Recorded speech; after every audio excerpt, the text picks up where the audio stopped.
Y bien, Carlos Meléndez, politólogo, columnista del diario Correo, pues acaba de publicar un libro como compilador en realidad, se llama Anticandidatos, guía analítica para unas elecciones sin partidos.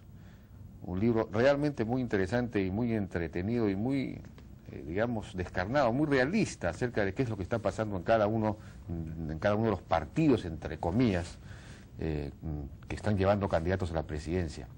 Carlos, buenas noches, ¿qué tal? Buenas noches, Jaime. Bueno, aquí hay varias cosas interesantes. Bueno, una es la constatación de que no solo no hay partidos políticos en el Perú propiamente dichos, digamos, y los que hay, en fin, ni siquiera están presentando candidatos a esta elección, ¿no? Que es increíble, ¿no? El APRE, el PPC, sino que tampoco hay candidatos, eso es lo que se dice acá, es decir, por eso se llama anticandidatos, y los candidatos son muy malos en general. ¿Cómo es esto de que no hay candidatos? No es que no haya candidatos. A ver, la idea un poco del libro era, ya sabemos que el diagnóstico es que vivimos una democracia sin partidos políticos, ¿no? Así es. Ok, es el diagnóstico. Ya, ¿qué significa eso? Si no son partidos, ¿qué son estas organizaciones políticas? Esa fue la pregunta base para plantear este libro. No existen partidos, pero ciertas funciones que cumplían los partidos políticos se siguen cumpliendo. De un modo muy débil, pero se siguen cumpliendo hoy. ¿Cuáles son estos elementos que tienen en común estas organizaciones que no llegan a ser partidos políticos, pero, que tienen en común? Son 4 elementos. El primer elemento es una figura personalista. Ahora, no estamos hablando del viejo caudillo. No estamos hablando del líder populista que convence a la población y avasalla multitudes y llena plazas. Estamos hablando de líderes de baja intensidad, digamos, líderes que aprovechan cierta coyuntura, que han aprovechado en muchos casos el acceso a la administración pública para a partir de ahí generarse una imagen de prestigio, pero que tienen un nicho y un límite a la vez en el electorado. Alrededor de esta figura personalista, que no es un caudillo ni un líder de masas, alrededor de él se crean proyectos políticos. Entonces aquí viene el segundo elemento, que es el primer círculo de los leales, el primer círculo de los confiables. No tienes partido político, pero tienes un círculo mínimo que te permite sobrevivir una vez que hayas perdido una elección o una vez que estás fuera del acceso a la administración pública. Tanto, recordemos, el fujimorismo, Toledo y Castañeda han tenido acceso a la administración pública. Este grupo de leales, muchos de ellos más bien muy cautelosos, muy callados, muy silentes, forman el primer entorno, confiable este grupo. ¿Pero cómo es eso que les permiten sobrevivir laboralmente? No, les permiten sobrevivir como políticamente, claro, como organización política. Por ejemplo, Toledo se va a vivir a los Estados Unidos, pero de vez en cuando viene, se reúne con este grupo de leales, Cheput, Bruce, etcétera, ¿no? Y a partir sale a la prensa, sale a los medios, hacen 2, 3 declaraciones y luego regresa a los Estados Unidos. Claro, pero porque mientras tanto no hay pues ningún partido, no hay ningún comité, no hay nada funcionando, no hay ninguna institucionalidad, nada de eso. Pero está este grupo de leales. Claro. ¿Te das cuenta? Está una suerte de organización de existencia mínima, digamos. Claro, claro. Luego tenemos entonces la figura personalista, tenemos el entorno de confiables, y de hecho la confianza se convierte en un capital político. Bueno, esos leales, por ejemplo, en el caso de Castañeda, son también leales laborales, por decirlo así, ¿no? Hay personas que trabajaron con él desde Salud, ¿no es cierto? Desde mucho antes inclusive, desde que EMAPE en algunos casos. Yarrow, por ejemplo, Norma Yarrow, desde la época de EMAPE. Por ejemplo. Era su gerente en EMAPE. Exactamente. Por ejemplo, eso, ¿no? Y Menchola era un médico, es un médico que trabajó con Castañeda en IPS, cuando era el Instituto Peruano de Seguridad Social. Claro. Pero te das cuenta, por ejemplo, cuando Castañeda pierde el año 2001, ¿con quiénes se mantiene? ¿Cómo haces para que Solidaridad Nacional se mantenga? A pesar que pierde una elección con 1.6%, acuérdate. Sí. Este es el equipo de los leales, en los que te acompañan en las buenas y en las malas. En las buenas y en las malas, así como en un matrimonio que no se disuelve, digamos. Pero mantiene tímidamente la vida de la organización política. Porque por lo demás son personas que, digamos, son leales al líder, no al partido, digamos, sino al líder, pero no en virtud de alguna razón ideológica o programática. Confianza. Son leales laborales, confianza personal, Y son personas que no tienen en realidad ningún carisma político, porque Menchola es lo más anticarismático que hay, compite con el propio Castañeda en eso, ¿no? Quizá la Norma Yarro es un poquito más porque es simpática, más o menos bonita, entonces, pero es decir, son personajes que no nacieron para la política y que están de pronto lanzados o están en ese destino, digamos, simplemente porque compartieron chamba alguna vez. Pero tienen el mérito de que permiten sobrevivir la organización política. Claro. Pero ahí viene el tercer elemento. Tú lo has dicho, son personajes que mediáticamente no atraen, no inspiran, digamos. Necesitas de esos elementos. Necesitas de un tercer grupo, que son los famosos escuderos, los voceros. Gente, fíjate bien, Castañeda es alguien que le huye a los medios de comunicación, ¿no? Sí, pues, ¿cómo puede haber un candidato que huya a los medios de comunicación? Es un anticandidato, o sea, no son candidatos de manual, te das cuenta. Son candidatos que tienen más debilidades que flaquezas. Pero estas flaquezas... Que fortalezas, digamos. Perdón, que fortalezas. Pero estas fortalezas, estas debilidades, las suplen a través de este tercer elemento, que son los voceros o son los escuderos. La organización política que más escuderos tiene precisamente es Solidaridad Nacional. Precisamente estas deficiencias comunicativas, de todo, Pacheco, Weissman, Meckler, Uceda, ¿te das cuenta? Es decir, son personas que no tienen cercanía con los medios de comunicación, las habilidades comunicativas, pero que sí se requiere que exista este tercer elemento. Pacheco sí se comunica bien. Por eso, claro. Demasiado bien, digamos, es gracioso, entretenido, ya se pasa al otro extremo, ¿no? Pero necesitas, es decir, el candidato propiamente no lo tiene, pero necesitas de estos voceros, de estos defensores, que son circunstanciales. Ahora, en el caso de Toledo sí es un buen comunicador, no es un extraordinario comunicador, pero sí es un buen comunicador, es un hombre de frases cortas, impactantes, llega bien. Claro, él no debería ser un buen candidato porque tuvo una aprobación bajísima, digamos, durante su gobierno, ¿no es cierto? Y entonces es raro que sin embargo se lance con tanta confianza, digamos. Yo creo que es el menos anticandidato de los anticandidatos. Sí, pues, es el más candidato. ¿Por qué? Porque ha sabido convertirse en un insider, ha sabido convertirse en parte del sistema político. Toledo expresa nuestra nueva clase política. Toledo en sus 15 años de historia política se ha convertido en parte del establishment político. Claro. Es alguien que te inspira confianza, que ha sido estadista o ha sido presidente. Claro. Y recordemos algo, él tiene 4 campañas presidenciales. Sí, pues. Tiene más campañas presidenciales que el propio Alan García.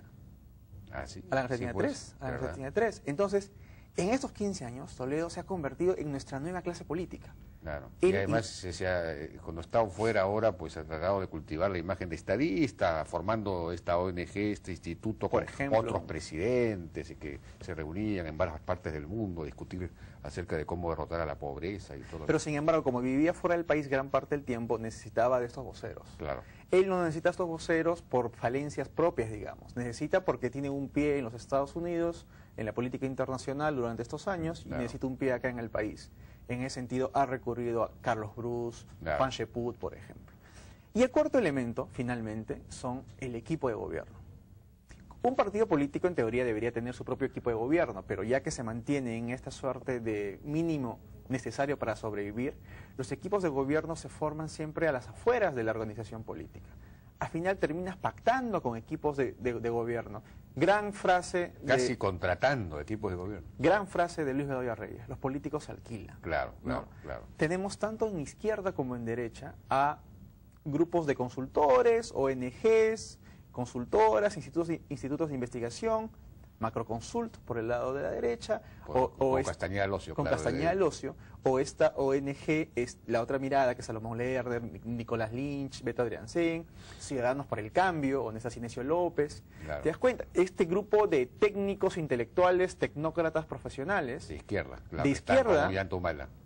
Pero, que le dan el plan de gobierno a Yantumala, en buena cuenta, ¿no? Así como Perú para Todos, el equipo donde está Elmer Cuba termina pues haciendo una coalición con su plan de gobierno con Castañeda del Ocio. Es decir, estas agrupaciones también tienen que hacer no solo alianzas pragmáticas con otros líderes políticos, no solo alianzas pragmáticas con congresistas, con voceros, con escuderos, sino también con equipos de profesionales que les aseguren un requisito de tener un plan de gobierno, tener un bagaje en ese sentido, ¿no? Ahora, el caso de Fuerza 2011, por ejemplo, el fujimorismo, es cae dentro del mismo patrón. También ella es una especie de anticandidata, porque no es una persona, ella su gran capital es su padre. Ahora, increíblemente ella en realidad quiere diferenciarse mucho, más allá de lo necesario de su padre, y me da la impresión de que no está cultivando, digamos, un partido político debería tratar, si fuera cierto, tratar de establecer relaciones con la sociedad, por ejemplo, ¿no es cierto? Sí, es un requisito mínimo. Un requisito mínimo, eso no cumple ninguno, digamos, de estos de los que estamos hablando, ni siquiera el Partido Nacionalista, de Tumbala, ¿no? No, porque lo que existe son maquinarias clientelares fragmentadas. Nosotros hemos hablado de que todo está fragmentado en el país, ¿no? Eso es un consenso. Pero hasta los aparatos clientelares están fragmentados ahora. Antes con Fujimori, que tenía acceso a el poder, logró construir un aparato clientelar nacional, pero en base al Estado. Claro. Ahora ya ni siquiera tenemos eso. Lo que tenemos son pequeños feudos de poderes locales, económicos, que terminan construyendo su propio aparato clientelar limitado a la jurisdicción de poder. Es una suerte de viejo poder hacendado, es una vieja hacienda. Ya no está basado en el poder de la hacienda, pero está basado en el poder de empresas, universidades, en el caso de Acuña, por ejemplo, en La Libertad, o de empresas comerciales como las empresas de gas en Ayacucho. Es increíble. Y uno de los capítulos del libro, que tiene que ver con la investigación de César Acuña, trata de ver cuál es el aparato clientelar que se ha armado. Él ha armado una suerte de... Tiene escuelas de educación inicial, tiene servicios de... regala agua a la población. Acuña, desde antes de ser alcalde. Tiene un padrón de 10.000 personas que reciben una canasta de alimentos una vez al mes. Es decir, te brinda servicios que debería brindar el Estado. Él ha creado una fundación que lleva el nombre de la madre de Acuña para llegar a esta población. Las carmelitas, las clementinas. Exactamente. Sí. Entonces, ¿qué es eso? Eso es un clientelismo que no tiene que ver con el acceso al Estado, tiene que ver con el propio dinero que tiene Acuña a partir de las empresas. Pero nuevamente, ese aparato es muy limitado. Y por ejemplo, por más que esté en alianza con PPK, no logra siquiera aprender o hacer crecer más estos vínculos con la sociedad, ¿no?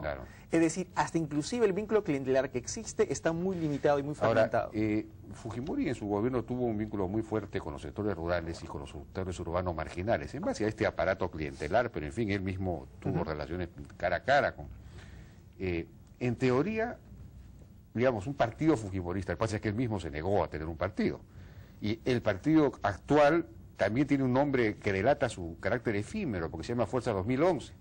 Entonces, pero si quisieran formar un partido de verdad, ¿es posible representar a un sector, a ese tipo de sectores que son estos sectores más bien informales, desorganizados, por definición no representables?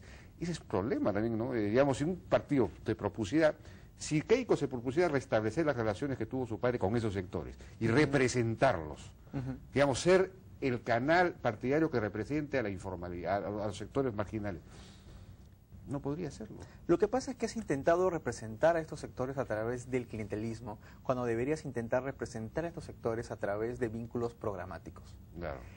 Uno ve un poco el discurso Pero eso supone que haya conciencia de clase, por decirlo así, entre los informales. Eso es muy difícil. Pero sí hay una suerte de discurso del emergente. Es cierto, ¿verdad? Es decir, tú tienes tanto de izquierda como de derecha gente hablando de emprendedores, del empresario emergente, tienes un par de precandidaturas presidenciales, la de Hernando Guerra García, la de Daniel Córdoba. Es increíble cómo desperdiciaron la candidatura de Hernando Guerra García. ¿Qué cosa querían ellos? Ellos querían precisamente vincularse con ese sector informal, con un discurso, yo creo que todavía poco articulado, era un discurso más optimista que programático. Había más de metodología, había más de entusiasmo que de programa de gobierno, pero yo creo que por ahí va el asunto. Si hay formas de vincularse con estos sectores informales a través de ese tipo de discursos. De acuerdo. El asunto es que hay que meterle más consistencia, hay que meterle más contenido. De acuerdo. Y en el caso, por ejemplo, del Partido Popular Cristiano, que no tiene candidato, pero está dentro de la Alianza por el Gran Cambio, pudo haber tenido candidatos si es que Lourdes Flores hubiese ido a la presidencia. Yo creo que hubiera tenido grandes posibilidades. Fue un error, en mi juicio, que no fuera. Pero ese es un partido que todavía de alguna manera funciona como partido, ¿no? Sí, Ese sí es un partido que tiene comités, que tiene una cierta institucionalidad, donde uno puede ascender dentro del partido. Ayer le preguntaba a Bengolea me contó que él ingresó primero a un comité distrital, ahí fue elegido jefe de ideología, ahí pasó a ser secretario distrital, a la provincial y finalmente terminado en la nacional. Es decir, ha hecho una carrera, cosa que a mí me pareció sumamente sorprendente, extraordinario. Sí, esos partidos todavía existen. El tema es que han dejado de sintonizar con la clase media urbana con la que normalmente lo hacían, ¿no? Normalmente tenían vinculaciones con una clase media. Y se han quedado como administradores ediles. Es un partido que ha crecido en base a la administración edil, pero no como administración nacional. Ese es el problema. Tienes que dar el salto. Una cosa es que te elijan como una autoridad eficiente para que gobiernes tu distrito o tu municipalidad provincial, pero dar el salto a lo regional y a la nacional es un problema que tiene unidad nacional. O el PPC en este caso. El PPC tiene muy buenos cuadros distritales, pero no regionales. Le falta dar ese salto. Es un buen partido de gestión edil, pero no de gestión más allá de esas jurisdicciones, ¿no? Sí, pues. Bueno, no tenemos más tiempo, lamentablemente, para seguir conversando, pero yo realmente los invito a leer este libro, Anticandidatos, Guía Analítica para unas elecciones sin partidos. Compilador Carlos Meléndez, pero hay aquí artículos de Juan José Carlos Requena, Paulo Vilca, Sofía Vera, en fin, Rodrigo Barnechea, Jorge Morel, otras personas, Alberto Vergara. Bien, muchas gracias y felicitaciones. Muchas gracias, Jaime. Vamos a una pausa y regresamos ahora con Ronald Gamarra, candidato al Congreso por Perú Posible, y Víctor Robles por Fuerza 2011, a hablar del tema de derechos humanos.